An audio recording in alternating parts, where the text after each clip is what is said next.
Thank you very much. Thank you for having me, and thank you for taking time out. If some of you brought your lunch, that won't bother me.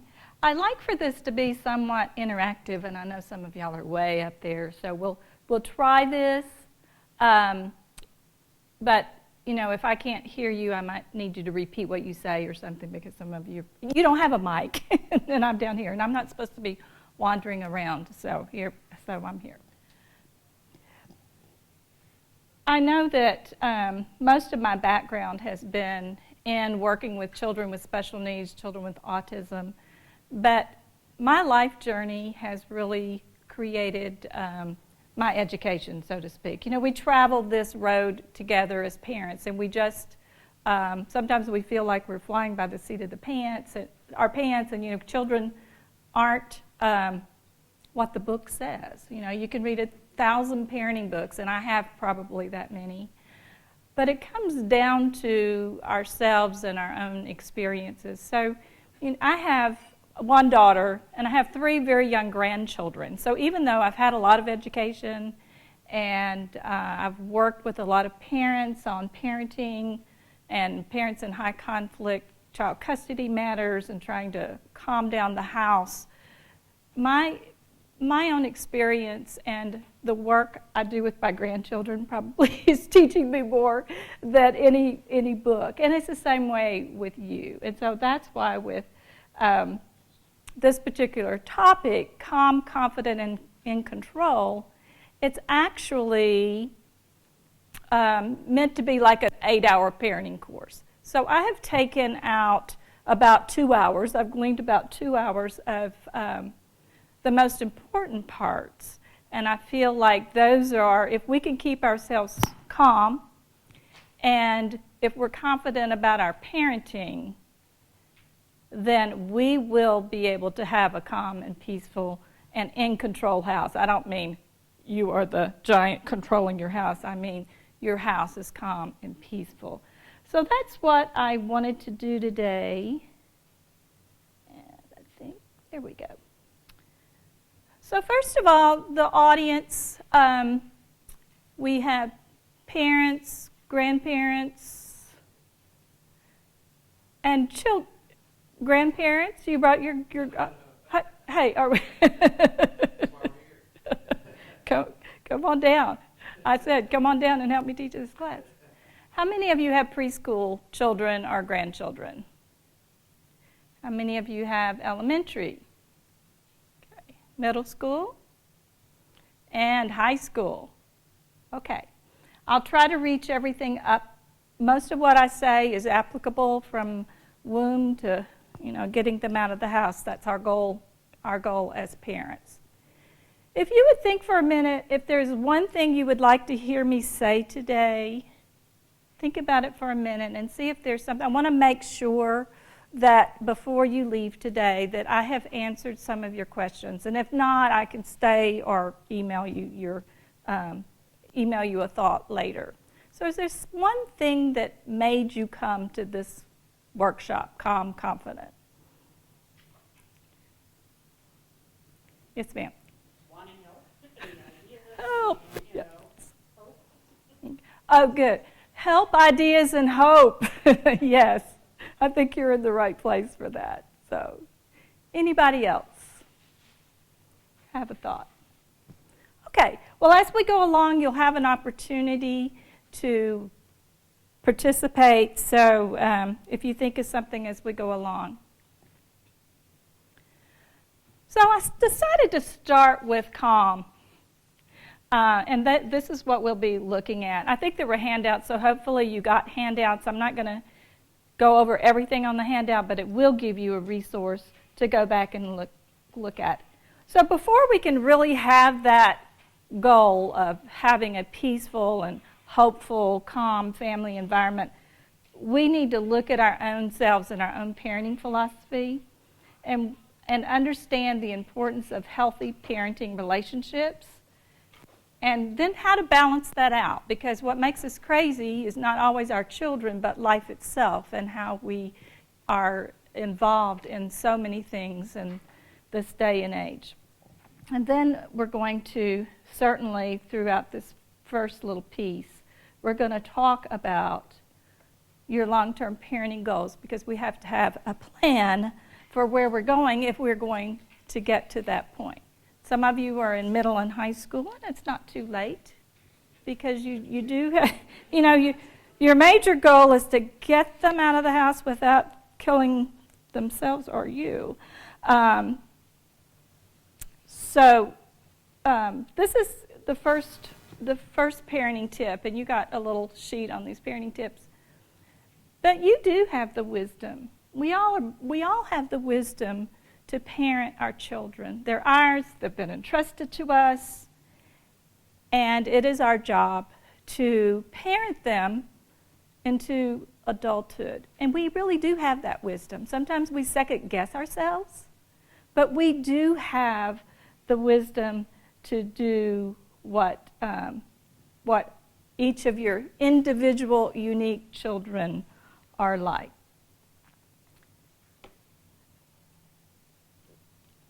So before we do that, I'm going to talk about long-term parenting goals. What do you think when your children leave, and some of them are closer to leaving than others, what are those characteristics or values that you think your children need when they leave you at 18 or 25?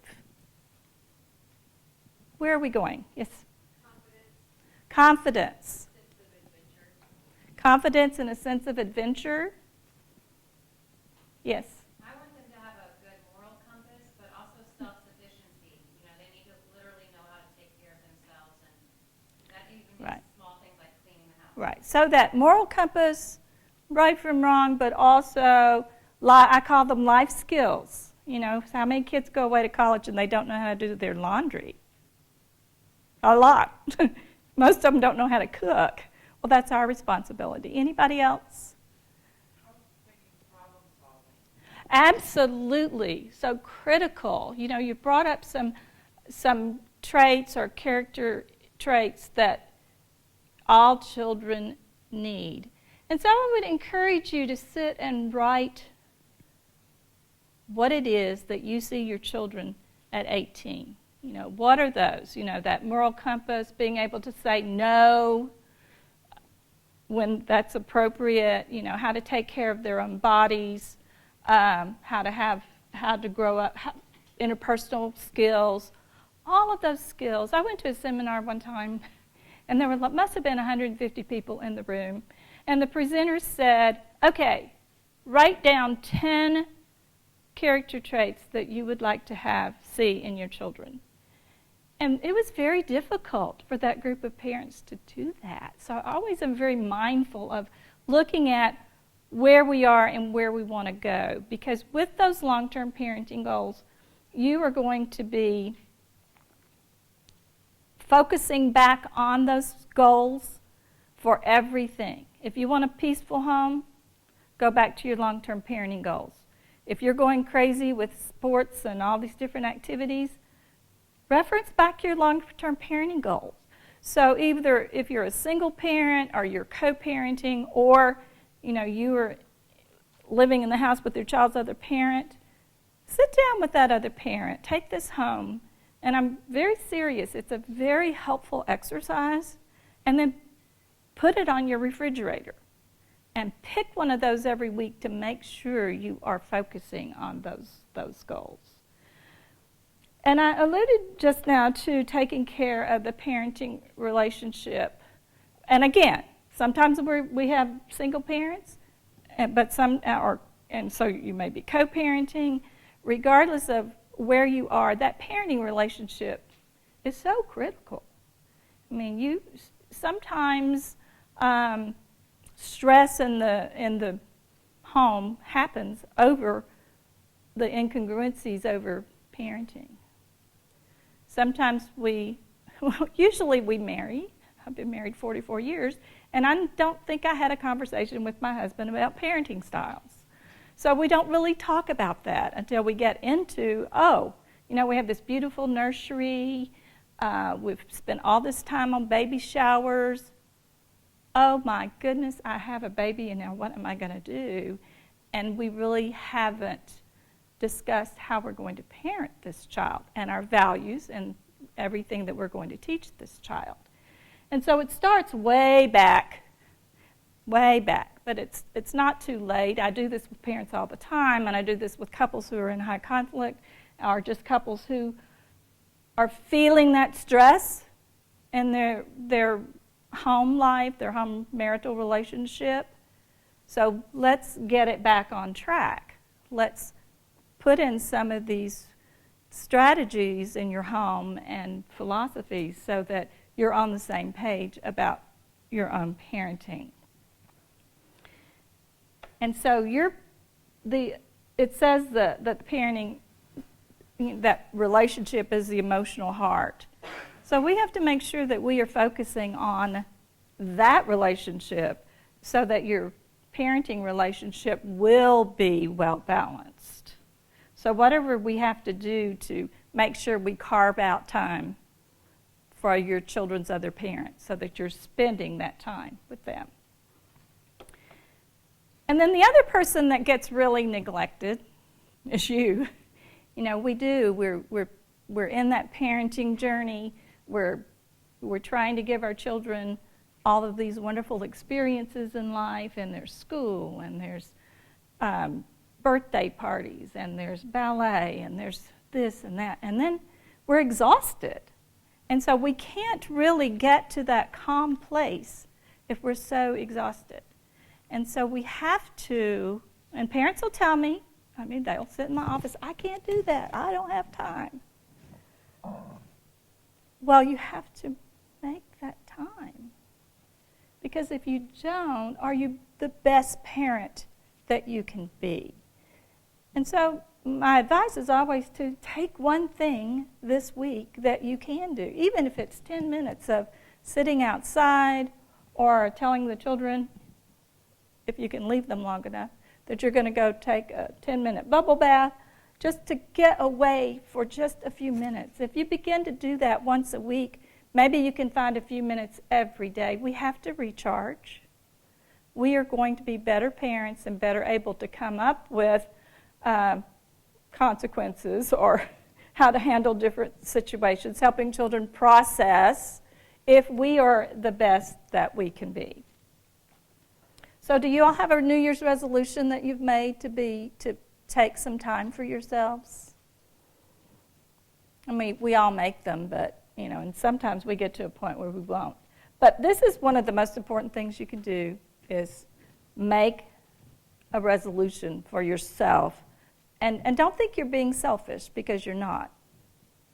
The better we are, the better able we are to take care of our family. And so as I encouraged you to write down those long-term parenting goals and then reference back again, they're going to help you when you get so involved with work and family and play and you're exhausted. Go back and see if what you're involved in matches what you wrote down on your list.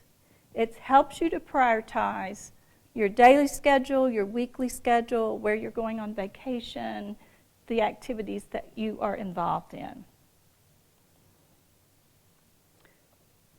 So the next part of the focus is confident. So part of being confident is being here. Parents learn, there's a lot of information out there,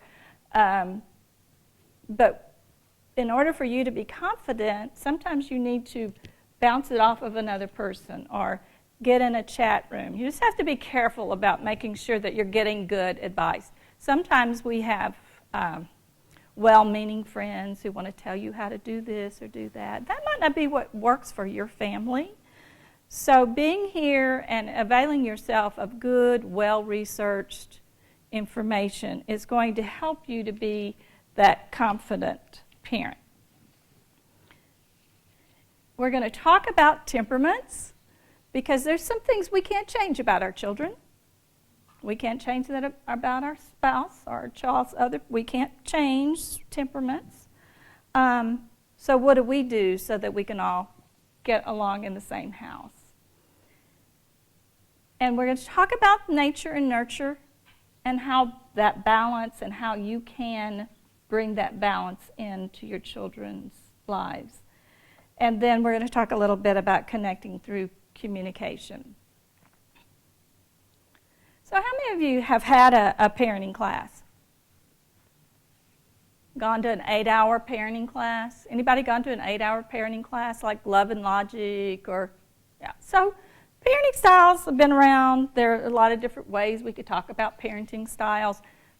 The name's not important. We've made up names like jellyfish and all that to help parents remember, but it's not as important as kind of figuring out where you are, how does your child's other parent,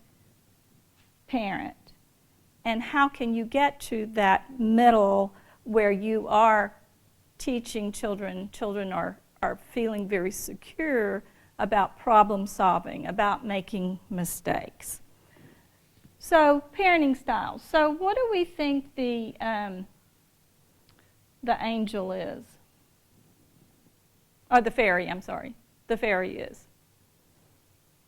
Like a fairy godmother who grants them all their wishes. Right. So that would be our permissive parent. What about the police officer? Real authoritative over your children. Right. Very authoritative, right. And then what about the guy that's just looking at his watch, like, focused on himself? More of an uninvolved parent, that I'm so consumed with my own issues, problems, etc., that I don't have time for my child. And then what about the little fun family down there?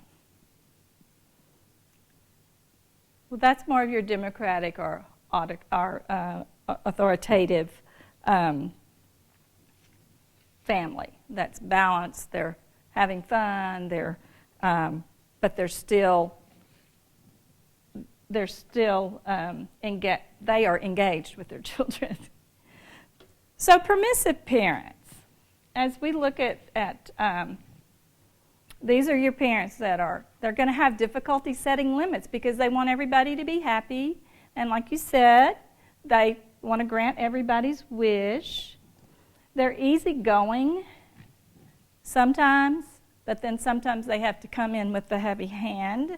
And so permissive parents stay mostly on the permissive end, but sometimes they do have to get involved.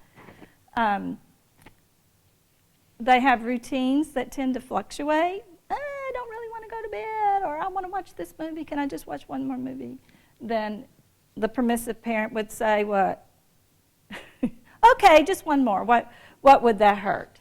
And then being the child's friend. Well, the child needs you to be their parent. Just remember that. The child needs you to be their parent. So did any of you grow up in a permissive home? Well, how do you think a child that would grow up that had a permissive parent? What are some of the traits that you might see in a parent? In a child. Well, you're going to see a child that's testing the limits, that they don't have boundaries. They don't know what the boundaries are. They may be manipulative. And they tend not to follow the rules because the rules aren't really clearly defined. You probably know some adults this way, right? They'll play one parent against the other, right? And so as you look at permissive parents, you're like, okay, I don't really want to be that parent. But then here's the uninvolved parent. Again, they're so involved in their own stuff. They may be having marital problems. They may be having problems at work. Or they just may be a parent who's so self-absorbed that they're just not involved with their kids. They don't go to school. They don't go to parent-teacher conferences. And so what happens with children of uninvolved parents? Their lives are very unpredictable. They tend to do whatever they can to get attention, and that's not always a good thing. And again, they're also manipulative and bargaining, And they draw attention to themselves, so they're often in trouble at school. And if they do get in trouble, then that parent is going to come in and really lay down the boom. So this parent's pretty much letting the child parent themselves until they get into trouble, and then it's all the child's fault, etc. And then we have the authoritarian parent. And this is really order without freedom. So it's more, a lot of us grew up in these homes where it's, this is the rule because I say so, and you don't question the rule. So there are rules, and the children never get to test their own boundaries because the rules are so strict. These parents are often very overprotective, and so a child never really gets to make a mistake when it's not an important mistake, because the parent is always there, making sure they do follow the rules. And these parents use punishment as a way of teaching their children. So their favorite disciplinary tool is punishment. You have children that will withdraw often, just become withdrawn to avoid punishment. You also run the risk of having children who are unhealthy pleasers. Do we know what that means? I'm only going to do it because it's going to make you like me. It's not really what I want to do, but I'll do it because you say so. That's a very unhealthy position for a child as they're growing up and trying to find their way in the world and becoming an adult. If they haven't learned this lesson, it's going to be very difficult. Perfectionism often comes out of this kind of disciplinarian, because we have to be perfect. So maybe if I'm perfect all the time, I won't be punished and I won't be yelled at. And they can certainly become rebellious and sneaky and deceitful to avoid punishment. Now, we probably all have a little of all of those in us. There's times when I've been permissive.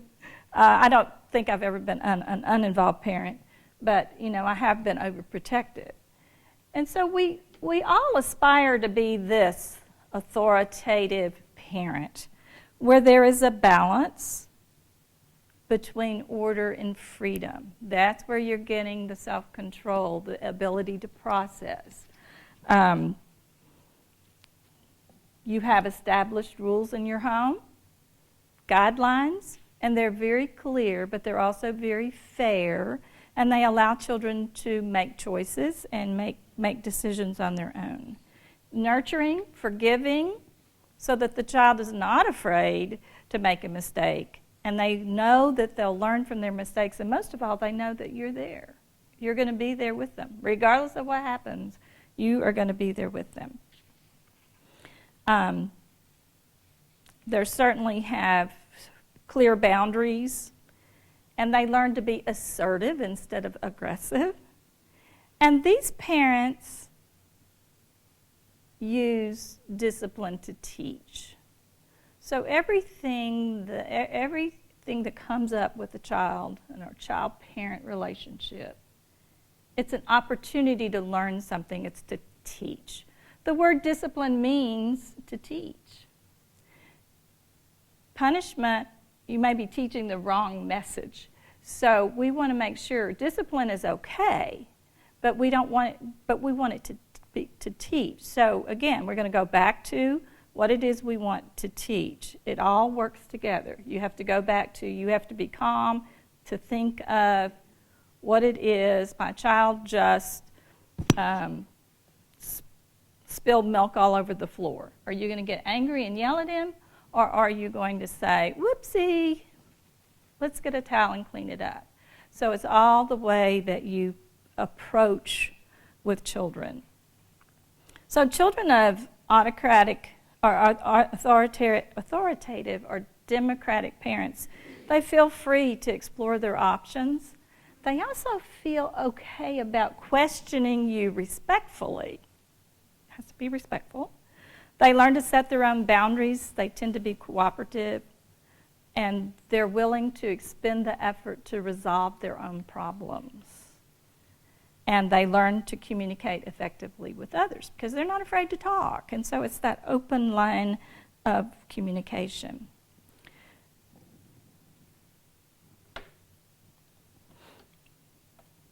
So you want that balance.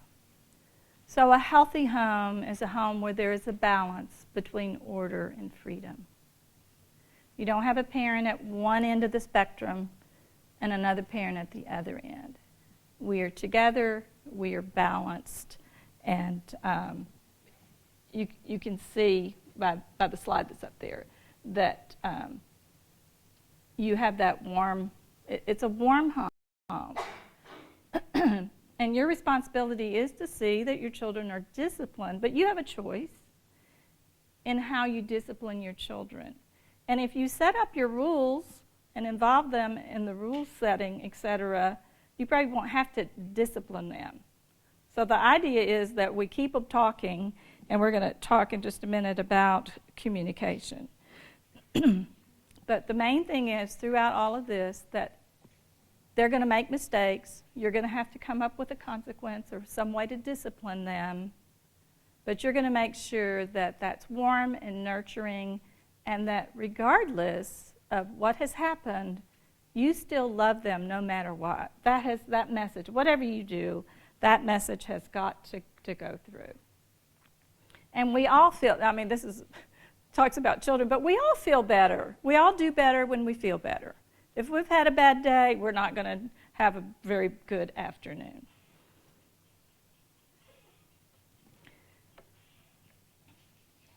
Okay, so the next piece of the parenting basics, we're getting into the nature and nurture of children and what children need.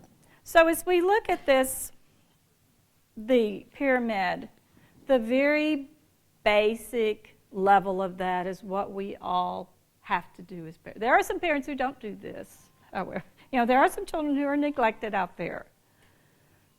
But our basic level of parenting is to provide food, clothing, shelter, and medical care to make sure that they are safe in their physical environment.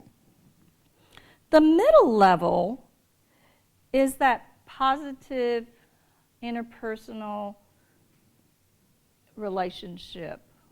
You start with your child so that hopefully when they get to be adults, they will have more positive interactions.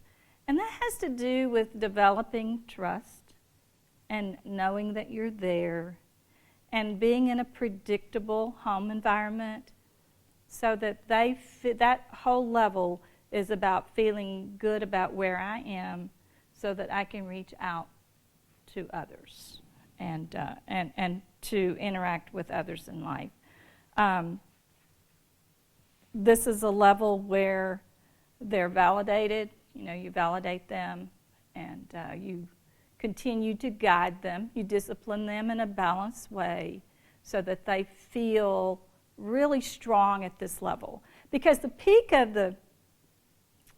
that pyramid is that emotional response, that emotionality that a lot of us have baggage that we bring with us into adulthood.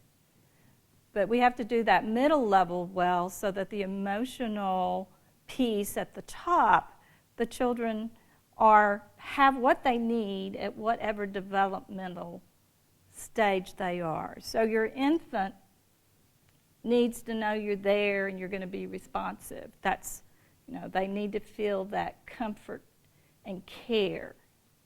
A toddler also needs to know you're there and that you're not going to leave them, and that trust, again, is building. When they're teenagers, they don't want you there, or they say they don't. But they still do. They need you more, I think, than a toddler. We can do a whole thing on teenagers. Maybe we'll do that sometime. But they need so much at that emotional level.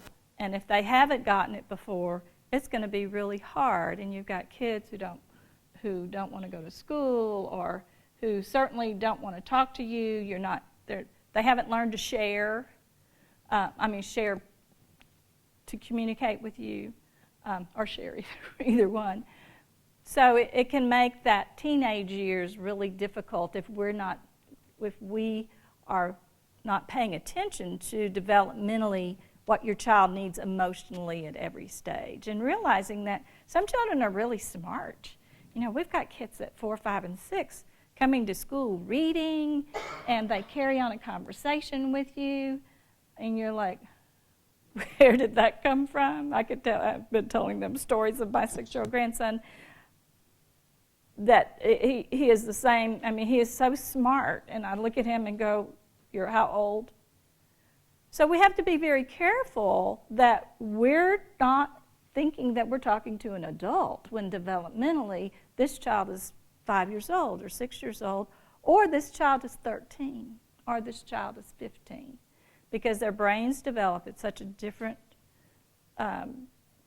rate throughout until they're adults, actually, that we have to keep that in mind as we are developing that top level of the pyramid. So the emotional piece is a big piece, but it's supported by the other 2 levels. Now, there's all this nature-nurture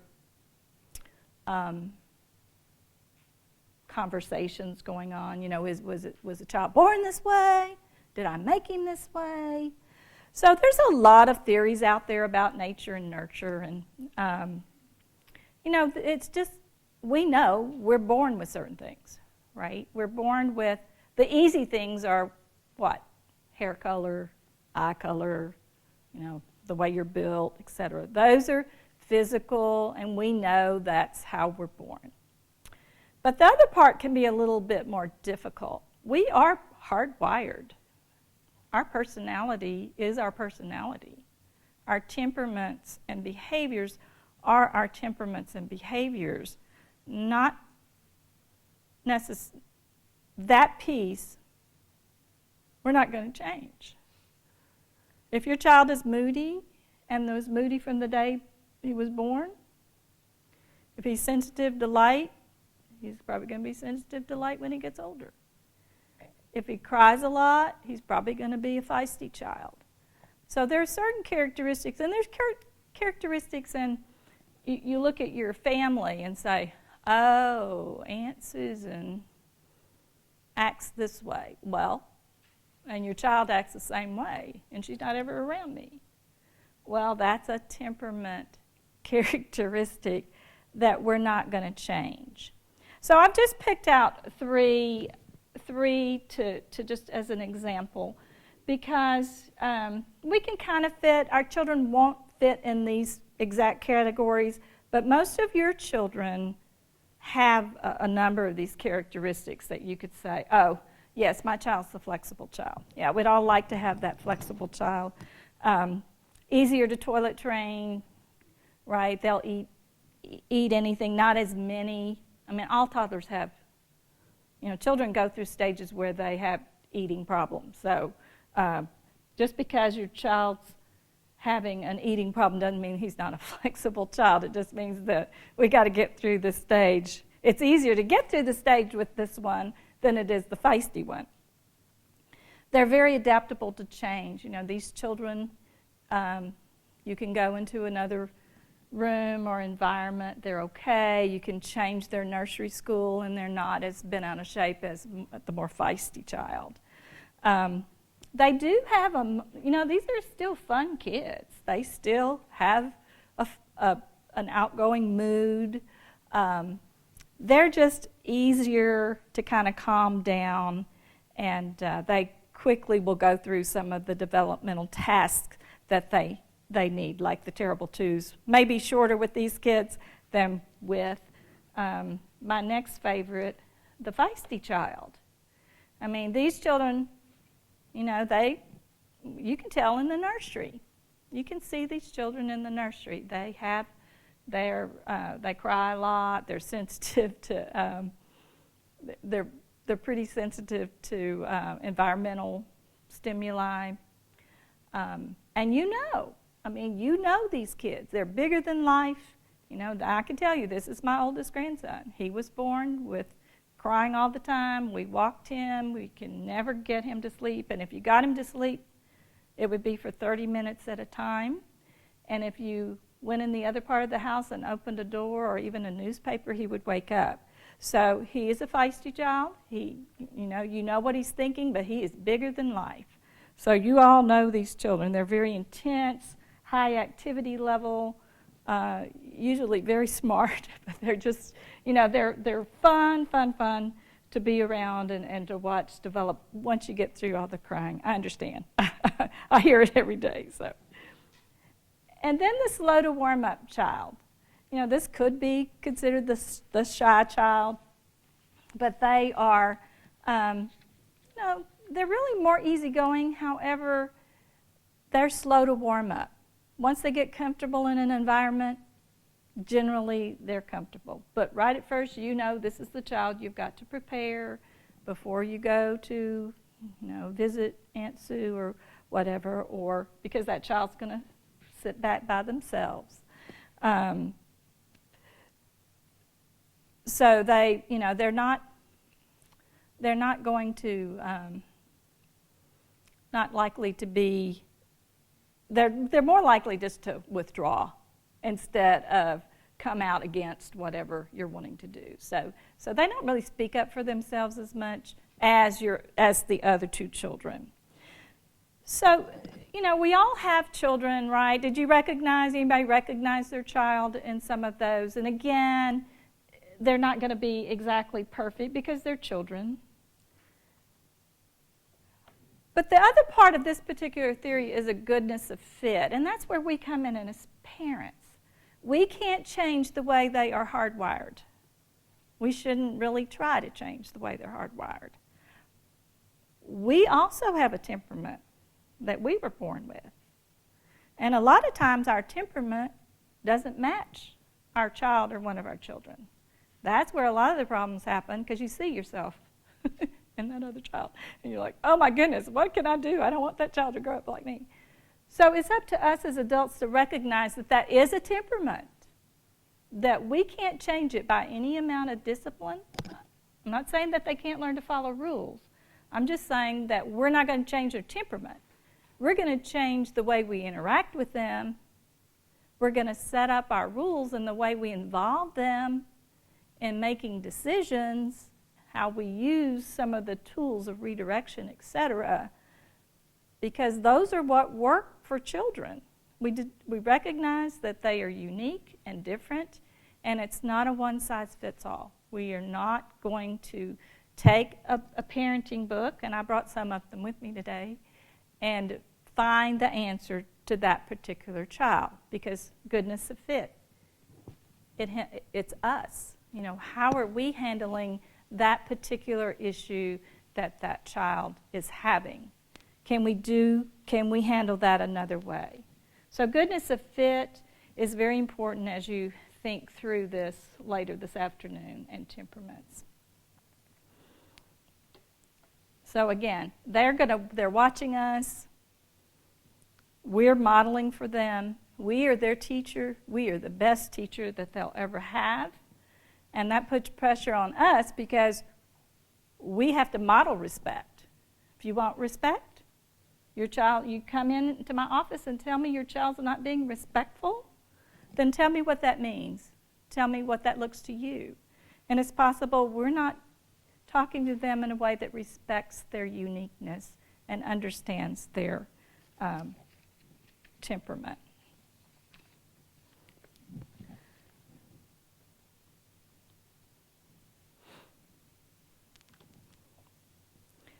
Okay, I didn't talk about nurturing. I did a little bit, but the nature side is the part that we can't change very much. The nurture side we can. So we can nurture children through whatever is going on just by being kind and loving and understanding, looking at that child developmentally where they are. So the nurturing you can do. And part of nurturing is providing that positive discipline to them, those opportunities to make decisions and to make mistakes. But for them to know that you are there, you're always going to be there with them no matter what. That's the nurture side. So that's the part we can change. We can change the environment. And that's why I bring up communication right now. And a lot of you, that's probably one of the most critical things in your home, or wherever they are in the community, etc., is communicating. And communicating to connect, because we need to start this when they're first starting to talk, because when they get to be teenagers, we still want them to talk to us. So if we do anything to shut down communication, then they're not going to tell us those things that we need to hear from them. We can't ask them some of these direct questions, but if you start in the beginning, and that is communicating, connecting with your child so that they want to tell you.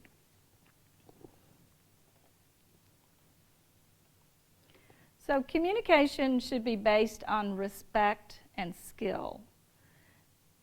And it requires that the messages preserve the child as well as the parent's self-worth, and that statement of understanding precedes statement of advice or instructions. So I'm going to write this up here for you because it's not on your handout. And I'll write it really big so those of you in the back. I like to call this ear. E-A-R.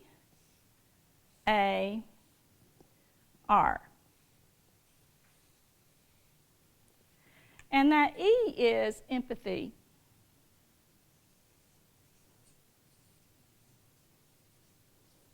So anytime we're going to connect, this works with everybody, not just little children. It works with whoever you're talking to. You want to kind of get in their shoes and go, oh, this is how you're thinking and feeling. So it's thinking about how you're feeling and then thinking about how they're feeling. So that means you got to stop, right? That means that we can't just, be angry or stressed or upset about something and just start talking to our child. We need to stop and we need to see how we're feeling and see how that child is feeling. And put yourself at 5th grade with your son and go, okay, I was a 5th grader one time. Or I was 16 getting ready to drive at one time. That's that empathy, being able to go back and think through. But you got to stop and give yourself a little wait time, and it's okay.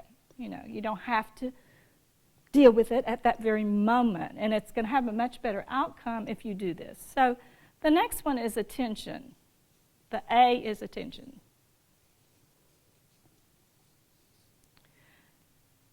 That means at that moment in time, that child or that person is the most important thing on this earth. Not your phone, not what you're thinking about, not what your boss just told you, but that child gets your full attention. Body language. You are looking at your child. You're checking your own body language to make sure you are making good eye contact with that child and that they know you are present. That means you are there. I'm not thinking about what just happened, and you just get down and you just, okay, I am here. Let's talk about this. And the last part is respect.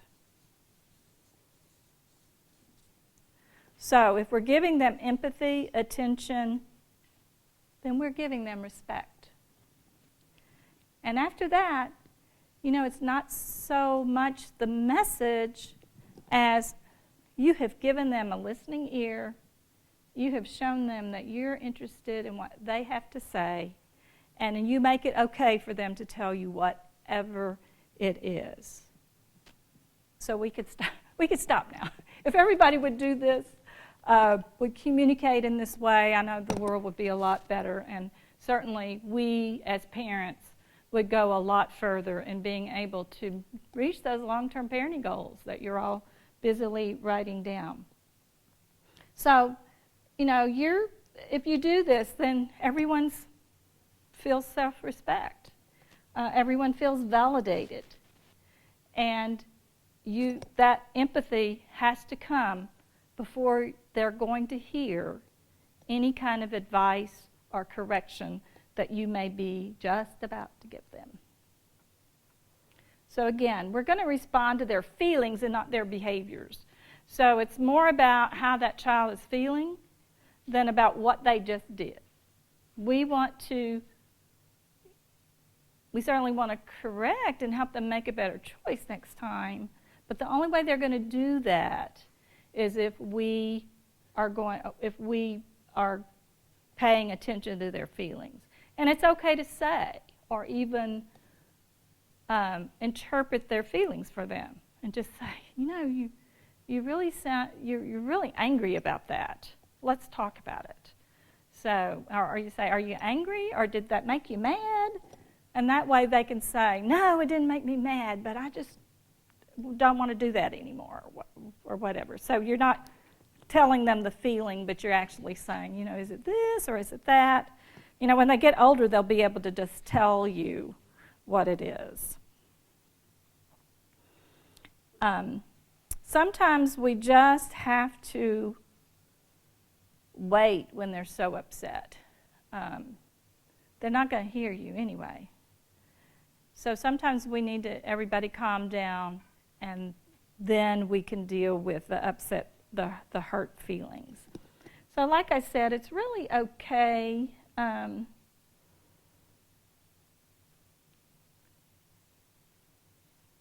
It's really okay to take that pause, like I just did, and then respond. Sometimes we feel like, oh, I've just got to correct this right now. When you don't, because we're going to say the wrong thing, we're going to do the wrong thing. But this gives us time to be more peaceful, more in touch with our own feelings and where we are. So that brings us to being in control. So we've talked about being calm, and then we've talked about confidence. So some of the things that you can do to be more confident is to know that you're doing the right thing because you really have that wisdom and that experience. So we're going to talk about priorities, realistic behaviors, setting limits and boundaries, and discovering some simple tools.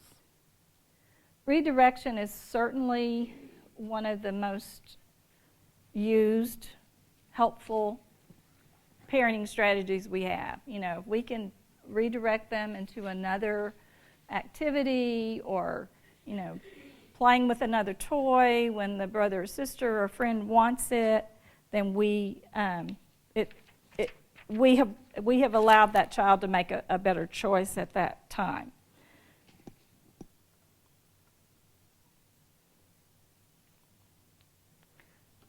Okay. So it's important as we find that balance in our home that we have some structure in the home.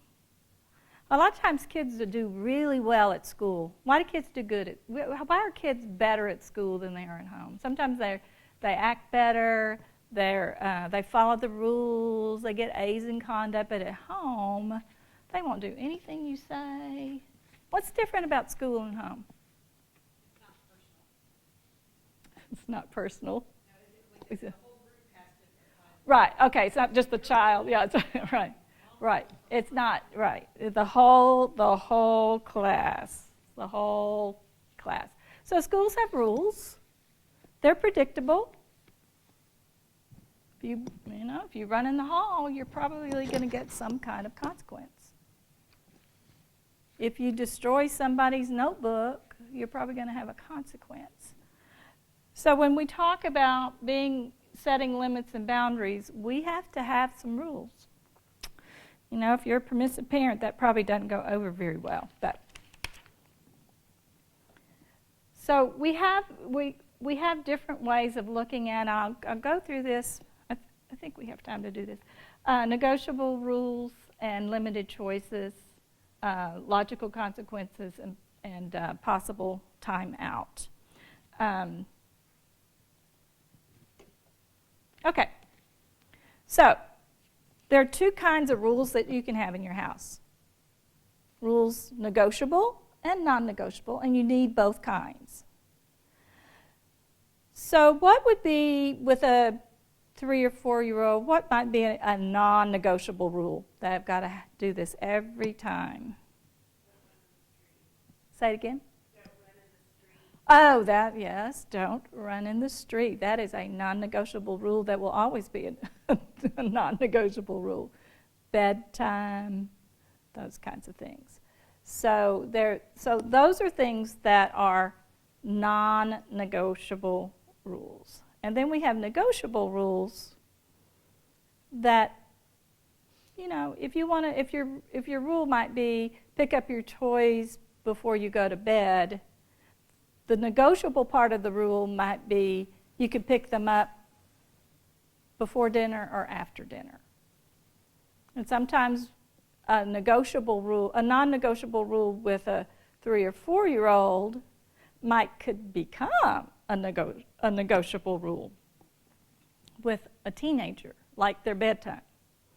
You know, we keep a hard and fast bedtime, but when you get to be a teenager, we might negotiate that time. So negotiable rules allow flexibility, and it teaches thinking skills and teaches self-control. So those negotiable rules are rules that we want to put in there because it's teaching them some of those life skills that they're going to need to know in the future. Good thinking, processing, and also empowerment. And you know, you can get your children to do a lot if you involve them in that process. So I think I left you a little place there to maybe write some negotiable and non-negotiable rules that you already have.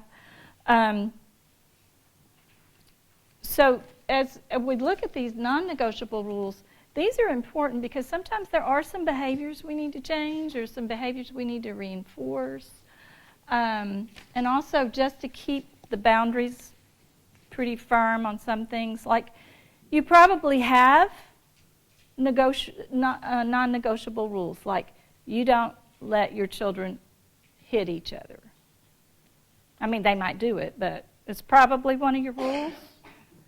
You also might have a rule like we don't destroy others' toys or property. So you do have some rules. They may not be written down. How many of you do have written down rules, house rules? I call them house rules. It's a good idea to sit down with your children as a family and develop not a lot of rules, but 3 or 4 rules that the family will live by. Your non-negotiable rules generally are going to need to be consistently reinforced every time. So if you're trying to change your behavior, it's going to be important that you think of consequences. And that's the hard part. So we can come up with rules all day long, but then it gets to be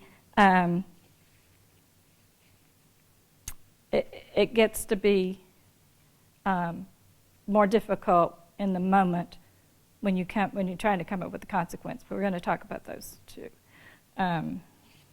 If I could be in your ear all day long, it's always easier for me to come up with a consequence for a parent after it's already happened.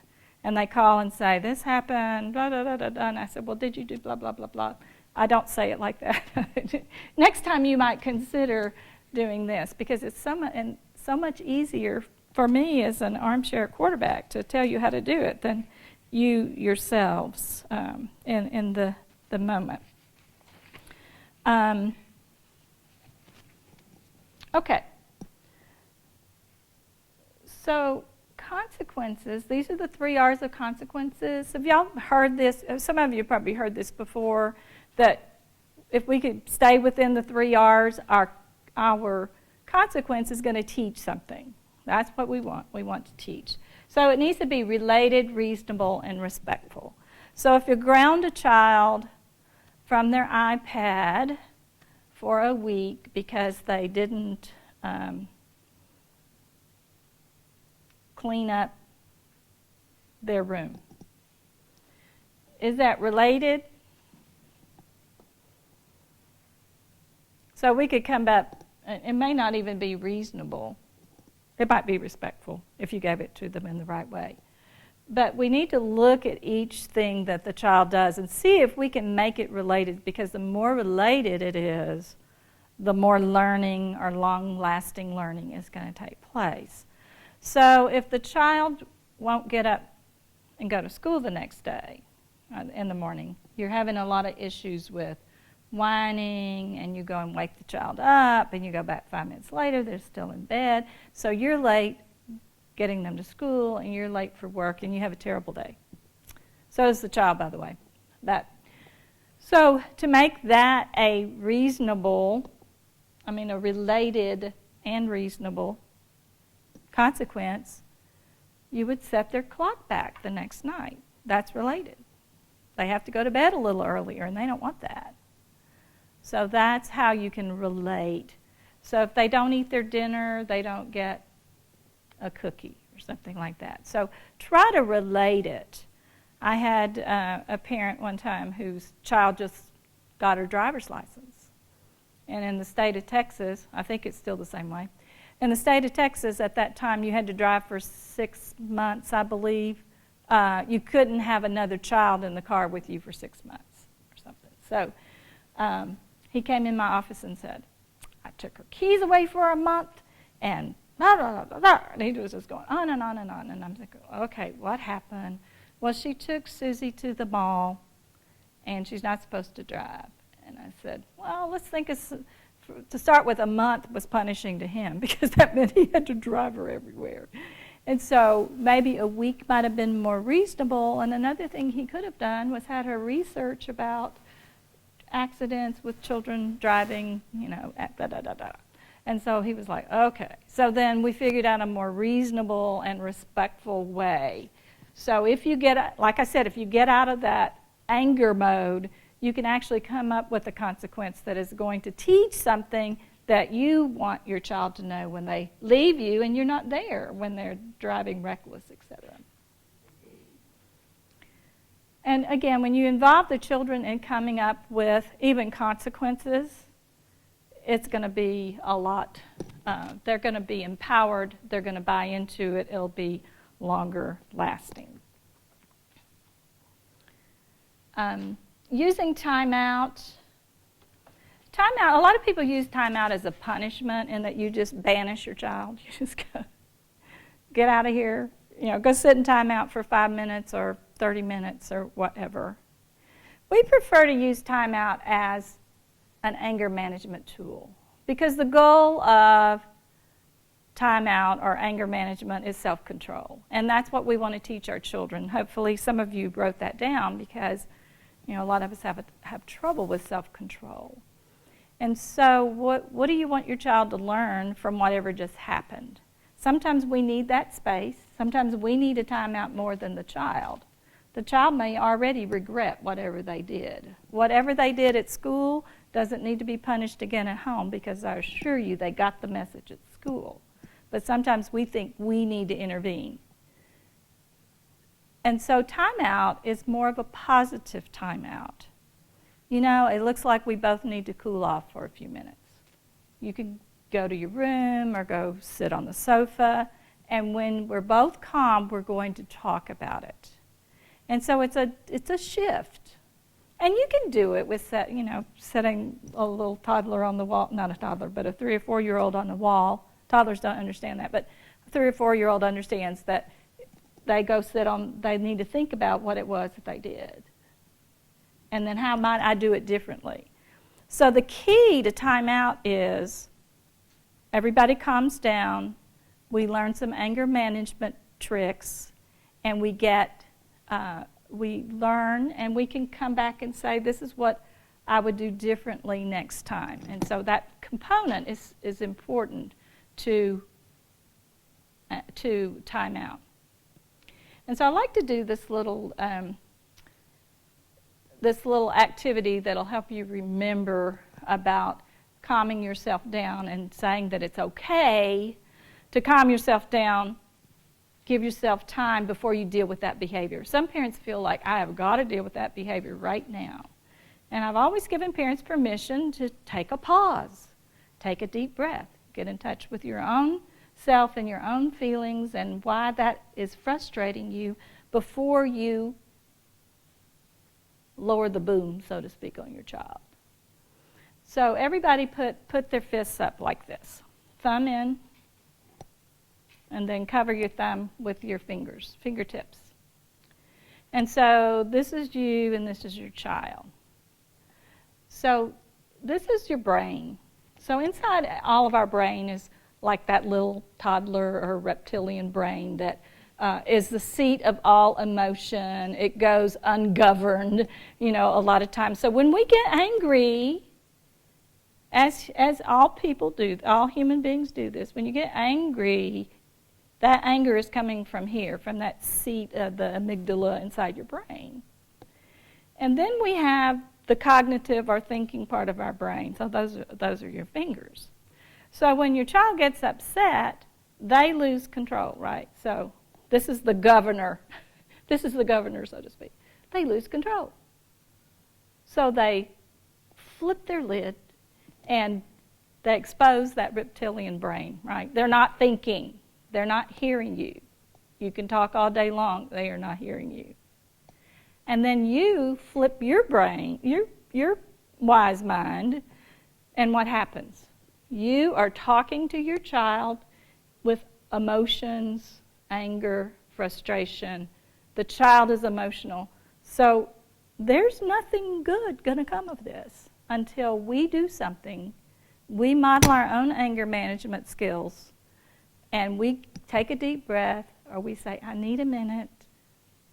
Let's go and talk. Let's go to our rooms. Let's come back in an hour. Now let's talk about what just happened. Then you can talk where you're both understanding and hearing, and it's going to go a lot further than trying to soothe yourself because you're so angry at that moment. So that's what we're talking about, positive timeout. Children learn more in a positive environment, and I think that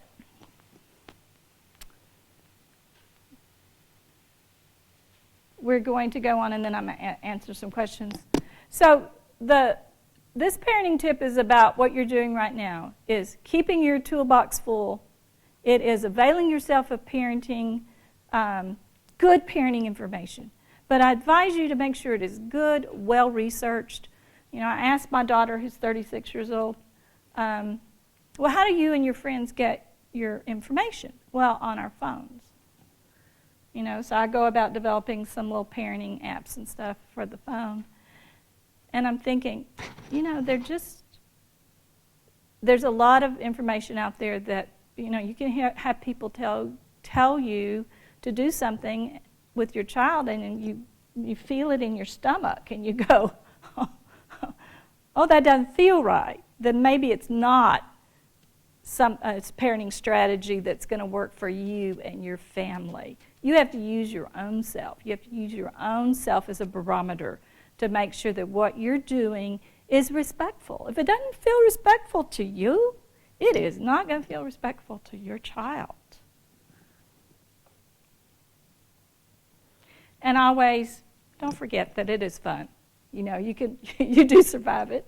You become a grandmother someday, and you sit there, and people say, "Are you such a great grandmother?" I'm not, but anyway, that's what they say.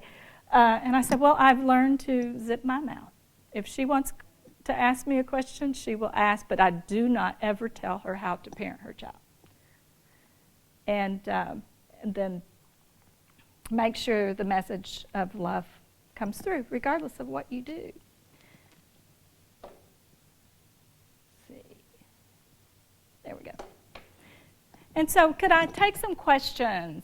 I want to end with just a few questions, and then I think that they're going to do a little quick electronic evaluation. So are there any questions, anything that I didn't answer?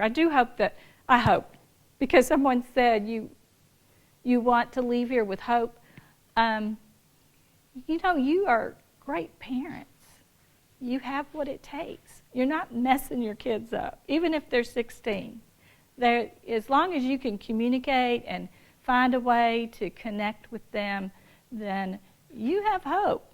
You've raised them. You've done your thing. They're going to college soon. What are some of those life skills that you want them to learn? You want them to have good interpersonal relationships, problem-solving skills, not to mention, like I said, doing their laundry, cooking, being able to put gas in their car, knowing how to problem solve if they get stuck on the side of the road.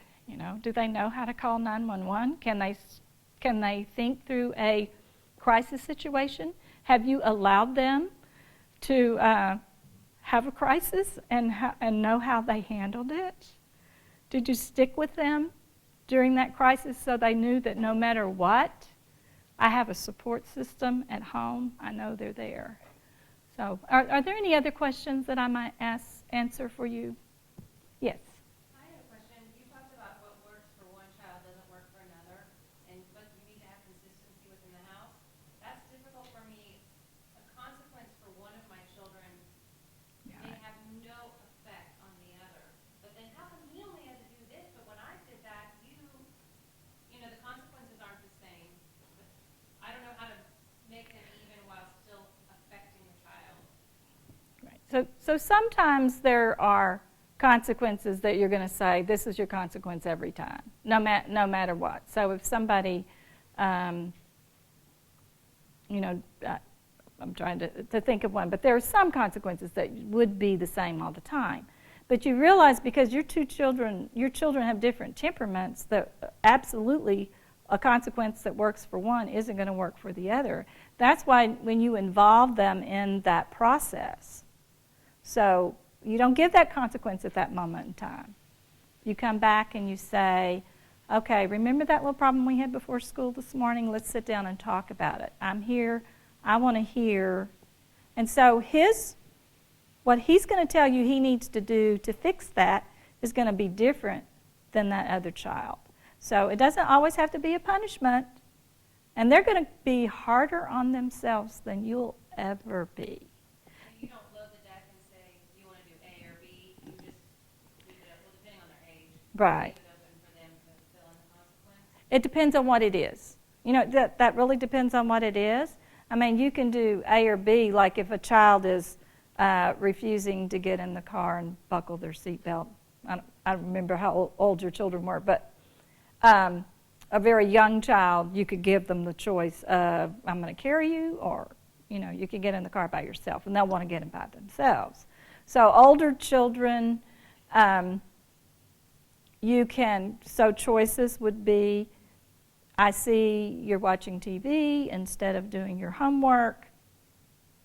Do you want to do 15 minutes of homework now and watch TV later? So you give them some choices so they can see, if I get my work done now, I'm going to have 45 minutes to watch TV. But if I sit here right now and dilly-dally around, it's going to take me 3 hours and I have no time for TV. And that is a natural consequence for that child. Does that help? I think you just have to get out of the mode of this has to be the consequence for every child, because it's not going to work. And if you're doing it, if you're involving them in the process, it's going to be a longer lasting lesson. And so the other child needs to learn to mind his own business. This is his consequence is going to be his consequence. It's a sense of fairness, and that's, they're probably at that age where life's not fair. Anybody else? Yes. I have a 4-year-old, so I don't know how much time I can wait before I feel afraid to get. So it's hard for me to remind myself 15 minutes later why I'm talking about the subject. So what you're saying if I heard you, because I'm having a little trouble hearing you. So what you were saying essentially is that he's 4 years old, and you don't know how much wait time to give him. So if he's upset, he has to calm down. You have to help him. I mean, he's going to look to you to help him. Okay, so if he's having a temper tantrum and you've said no or whatever, you've got to calm him down and then you can go. I mean, it happens just like that with a child that age. So, but a 4-year-old will remember. Will remember. You know, even if it's 5, 10, 15 minutes or later that afternoon, they will remember. I wouldn't wait that long, depending on what happened, but just so you know, they remember. Yes, up in there. Along the lines of picking your battles, I have a 6-year-old daughter who's in first grade and just starting to do the little clothes fight. And it's been really difficult. She has a lot of wonderful hand-me-down clothes, but she doesn't want to wear those because all the girls are wearing leggings. I got you. Morning, I feel like we discussed this. We laid out the night before, like she talked her into it. She cute pair of old pants from Bowden, but she doesn't want those. So the next morning, she forgets we made this decision. This morning, I just went to Target and bought 2 pairs of leggings. And I beat myself up about it because we have all these great clothes at our house. But was I just right to just buy them and just not fight this battle with her every day and just let her wear the leggings until she gets over it? So what does your stomach tell you? It says she's new at the school and all the other girls are wearing leggings and they are only $5 a piece. And just do it this time because I'm on her about everything else. You know, that is pick your battles. You know, the danger with, you know, you have to figure out your own rules in your house and what's important and what's not important. And, you know, a lot of times at 6, you know, we start getting into this, well, 4.5, 5 too, but little girls start really getting into their looks and all of that. And so I think that you were making a decision that you had to make at the moment. If you weren't so concerned about her fitting into a new school, etc., you might do it a little bit differently. But, you know, you're looking at her situation right now, and is that a lesson that she needs to learn right now? And you know, we're not overindulging our children, and if that's the only example, fine. But if that's something that happens all the time, then we really need to look at some of those consequences that we talked about. And if she's having trouble getting dressed in the morning, then she may have to back up her bedtime and that kind of thing. But talking to her about it, opening that dialogue and finding out why, you know, why. Kids don't know the answer why, so don't ask them why. But you have to ask those open-ended questions about, you know, I see you don't want to wear your blue jeans today. You know, what gives? So that's similarly to what you did. So, okay.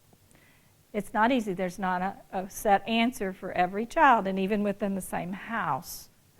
You all have to treat them differently because they are different.